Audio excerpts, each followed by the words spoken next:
Hi friends எல்லோருக்கும் வணக்கம். எல்லோரும் எப்படி இருக்கீங்க? நல்லா இருக்கீங்களா? இன்றைக்கி ஒரு புது கதை தான் பார்க்க போகிறோம். அதுக்கு முன்னாடி நீங்கள் செய்ய வேண்டிய விஷயம் என்ன அப்படின்னு கேட்டிங்கன்னா, மறக்காமல் நம்ம சேனலை சப்ஸ்கிரைப் பண்ணிங்க. கீழே இருக்க பெல் பட்டனையும் கிளிக் பண்ணுங்கள். அப்போ தான் நான் போடுற வீடியோஸ் எல்லாமே உடனுக்குடனே நோட்டிஃபிகேஷன் வரும். ஸோ மறக்காமல் சேனலை சப்ஸ்கிரைப் பண்ணிவிட்டு வீடியோ பாருங்கள் ஃப்ரெண்ட்ஸ். வாங்க நம்ம கதைக்குள்ளே போகலாம். நான் என் பேர் பார்த்திங்கன்னா ராஜேஷ். நான் வந்து ஒரு ஐடி கம்பெனியில் வந்து வேலை பார்த்துக்கிட்டு இருந்தேன். ஐடி கம்பெனின்னு சம்பளம் அதிகம்லாம் யாரும் நினைக்க வேண்டியதில்லை. இப்போது ஸ்டார்டிங் ஒரு 17,000 சம்பளத்தில் தான் ஒரு வருஷமாக வேலை பார்த்துக்கிட்டு இருக்கேன். ஏன்னா வந்து ஒரு டிகிரி முடித்த உடனே சரி நம்மளுக்கு வேலைக்கு ஒரு இதாக கிடைக்கணும்ப்போ என் ஃப்ரெண்டு வந்து ரெஃபர் பண்ணான். இது மாதிரி வந்து ஒரு கம்பெனியில் இருக்கிற ஐடி கம்பெனி தான். ஒரு பெரிய லெவல் ஐடி கம்பெனி இல்லைனாலும் ஒரு அதுக்கு கீழே இயங்குற மாதிரியான ஒரு ஐடி கம்பெனிக்கு கீழே இயங்குறது தான். அவங்களுக்கு வந்து டேட்டாஸ்லாம் எடுத்து கொடுக்குற மாதிரியான ஒரு இது தான். நீ வேணால் ஒர்க் பண்ணுறியா? போய் ட்ரை பண்ணு அப்படின்னு சொன்னான். சரி சும்மா தானே இருக்கும் அப்படின்னு சொல்லிட்டு நானும் ட்ரை பண்ணுவோம். ட்ரை பண்ணி தான் பார்ப்போமே அப்படின்னு சொல்லிட்டு ட்ரை பண்ணேன். ஏதோ ஒரு லக்கில் கிடச்சிருச்சு. ஒரு 20 பேர் என்னோட இன்டர்வியூ வந்ததில் ஒரு 10 பேர் எடுத்தாங்க. 10 பேர் ரிஜெக்ட் ஆகிட்டாங்க. அந்த 10 பேரில் செலக்ட் ஆனதில் நானும் ஒருத்தனாக இருந்தேன். எனக்கே ஆச்சரியமாக இருந்துச்சு. நம்மளாம் இன்டர்வியூ போயிட்டு செலக்ட் ஆகிட்டோமேடா அப்படின்னு சொல்லிட்டு அந்த மாதிரி நான் யோசிக்க ஆரம்பித்தேன். ஏன் அப்படின்னா நம்மளுக்கு வந்து நம்மளை பற்றி தெரியும். ஏன்னா நம்ம ஸ்கூல்லேயும் சரி காலேஜ்லேயும் சரி அந்தளவுக்கு ஒரு மார்க் எடுத்து ஒரு ஃபஸ்ட் மார்க் எடுத்ததில்லை, ஒரு இது இல்லை.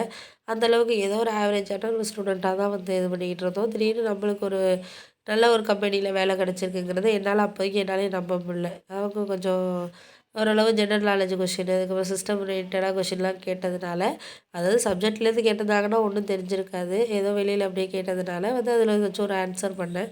அதில் ஏதோ ஒரு இதாக செலக்ட் ஆகிட்டேன். எனக்கே நம்ப முடியாம தான் இருந்துச்சு நம்மளுக்கு வேலை கிடைச்சத.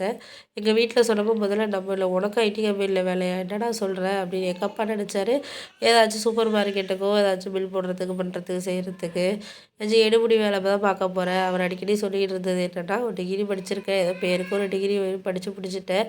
ஆனால் வந்து அது வந்து உனக்கு ஏதோ ஒரு எடுபிடி வேலை தான் பார்க்க போகிறேன் பண்ண போகிறேன்" அப்படின்னு சொல்லிட்டு அவங்க சொல்லுவார்.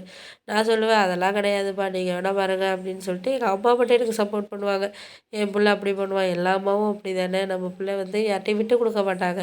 நம்ம பிள்ளை வந்து நல்ல ஒரு அளவு படிக்காத பிள்ளையா இருந்தாலும் என் பிள்ளை படிக்குப்பா அப்படின்னு சொல்லிட்டு பொய்க்காராச்சும் சொல்கிறவங்க தானே அதிகமாக இருப்பாங்க. அது மாதிரிலாம் அதில் ஒரு அம்மாவில் என் அம்மாவும் ஒருத்தவங்கன்னு சொல்லலாம். நான் ஒரு சாதாரண விஷயம் பண்ணாலும் என் பையனை பாருங்கள் எப்படி சூப்பராக பண்ணியிருக்கான் பாருங்க அப்படின்னு சொல்லிட்டு பாராட்டக்கூடிய ஒரு அம்மா. அந்த ஒரு மாரி அம்மாங்க கொடுத்தது கிடைச்சதுக்கு நான் தான் கொடுத்து வச்சுருக்கணும்.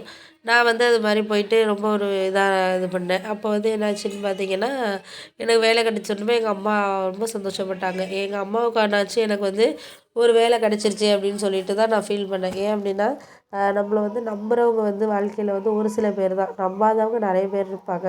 நம்பி வந்து நல்லா வருவான்னு நினைக்கிறவங்க பார்த்திங்கன்னா, ஒரு சில பேர் தான் இருப்பாங்க. அதில் எங்கள் அம்மாவுக்கானாச்சும் நம்ம ஒரு நல்ல வேலைக்கு போகணும்டா அப்படிங்கிற மாதிரியான ஒரு சில விஷயங்கள் தான் எனக்கு போயிட்டு இருந்துச்சு. அதுக்கு இந்த மாதிரி வேலை கிடைச்ச உடனே எங்கள் அம்மாவுக்கு ஒரு ஸ்வீட்டு எல்லாம் வாங்கிட்டு போய் கொடுத்தேன். "கண்டிப்பாக கவலைப்படாம மாத சம்பளத்தில் உனக்கு ஏதாச்சும் நல்லதாக செய்யணுங்கிற ஒரு ஆசை இருக்குமா எனக்கு" அப்படின்னு சொல்லிட்டு இது பண்ணிகிட்டு இருந்தேன். அதுக்கு எங்கள் அம்மா வந்து சொல்லி சிரிப்பாங்க, "நீ நல்லா இருந்தாலே போதும்டா. ஓரளவு நல்ல சேலரி எடுத்து நல்லா இருந்தாலே போதும். நான் வந்து உன்கிட்ட பெருசாக எதிர்பார்க்கலடா" அப்படின்னு சொல்லிட்டு சொன்னோன்னே, "இல்லை நீ ஒரு நல்லா எதிர்பார்க்கலங்கிறதெல்லாம் தெரியுது. ஆனால் வந்து நீ ஒரு சந்தோஷமாக இருக்கணும், பண்ணணும், செய்யணும் தானே நான் எதிர்பார்ப்பேன் இல்லை அம்மா மாதிரி" அப்படின்னோடனே அதுக்கப்புறம் வேலை கண்டினியூ இப்படியே ஆக ஆரம்பிச்சிச்சு. ஆக ஆரம்பித்ததுக்கப்புறம் எங்கள் வீட்டில் எங்கள் சொந்தக்காரவங்க எல்லாமே நம்பலை. "இவனுக்கு ராஜேஷுக்கு ஐடி கம்பெனியில் வேலை பார்க்குறானா? என்னடா சொல்கிறீங்க?" அப்படின்னு சொல்லிட்டு பொறாமையில் பொங்குனவங்களும் நிறைய பேர் இருப்பாங்க. அந்த மாதிரியான சில பேரும் இருக்காங்க. ஆனால் வெளியில் பார்க்குறதுக்கு பரவாயில்ல ஏதோ லக்கில் கிடச்சிருச்சு பாரு அப்படின்னு சொல்லிட்டு மனசுக்குள்ளே வந்து நான் ஆயிரம் இவனுக்கெல்லாம் வேலை கிடச்சிருக்கே அப்படின்னு நினச்சிக்கிட்டு தான் பேசினானுங்க. இருந்தாலும் அதை பற்றி நம்ம கவலைப்பட வேண்டாம். நம்மளுக்கு ஏதோ ஒரு வாய்ப்பு கிடச்சிருக்கு. கடவுள் ஏதோ ஒரு வாய்ப்பை பார்த்து கொடுத்துருக்காரு அப்படின்னு சொல்லிட்டு தான் வேலைக்கு கிளம்ப ஆரம்பித்தேன். ஒரு 2, 3 நாள் பார்த்தீங்கன்னா, இங்கே போனோனே எனக்கு வந்து ஒரு மிஷின் ரிலேட்டடான ஒர்க்காக தான் இருந்துச்சு. என்னடா போகிறோம், டைமிங்க்கு வரோம். அவனுங்க சொல்லிக் கொடுக்குறது ஓரளவு தான் புரிஞ்சிச்சு. ஏன்னா நம்ம ஹெட்டுங்கிறதுனால எல்லா விஷயத்தையும் அவங்கள்ட்ட போய் நம்ம கேட்க முடியாத டவுட்டு. இது கூட இந்த பையனுக்கு தெரியலையே, எவனுக்கு எப்படி ஐடியூவில் எடுத்தானோ, எவன்டா எடுத்ததுன்னு. அதுக்கப்புறம் அதை ஒரு பிரச்சனை கிளப்பணும்னு சொல்லிட்டு நான் என்ன பண்ணேன், சரி தெரிஞ்ச மாதிரியே ஒரு ஆக்டிங் பண்ணுவாங்க பார்த்தீங்களா, அந்த மாதிரியே நம்மளும் ஒரு ஆக்டிங்கை போடுவோம் அப்படின்னு சொல்லிட்டு அப்படியே நான் போயிட்டுருந்தேன். வேலைக்கு போயிட்டு இருந்ததுக்கப்புறம் ஒரு வாரம் கொஞ்சம் இதாக தான் இருந்துச்சு. சரி நம்ம ஆக்டிங்கே பண்ணிக்கிட்டு இருந்தால் ஒன்றும் வேலைக்கு ஆகாதுன்னு சொல்லி, அப்புறம் என் பக்கத்துலேயே ஒரு சீனியர் அண்ணன் ஒருத்தர் இருந்தார். அவர் 3 வருஷமா அந்த கம்பெனியில் வேலை பார்த்துருந்தாரு. அவரை ஃப்ரெண்டு பிடிச்சேன். ஆனா இது மாரி இந்த விஷயம்லாம்ண்ணா எனக்கு இதெல்லாம் தெரியாதுண்ணே. ஏதோ இன்டர்வியூல செலக்ட் ஆயிட்டேன். என்ன எப்படியாச்சும் வந்து ஏதாச்சும் ஒரு இதில இது பண்ணி விட்ருங்கண்ணே. கொஞ்சம் ட்ரெய்னிங் குடுங்க. ஏப்பா நீயும் நம்ம கேஸ் தானே. நானும் இப்படி வந்தேன்டா அந்தான்டா 3 வருஷம் ஓட்டிட்டேன்டா அப்படின்னு சொல்லிட்டு அந்த அண்ணன் என்ன பார்த்து சிரிச்சாரு. அப்பயே தெரிஞ்சுச்சு அப்ப நம்ம நெறைய பேர் இங்க இருக்கிறவங்களாம் நம்மள மாரி தான் போல இருக்கு.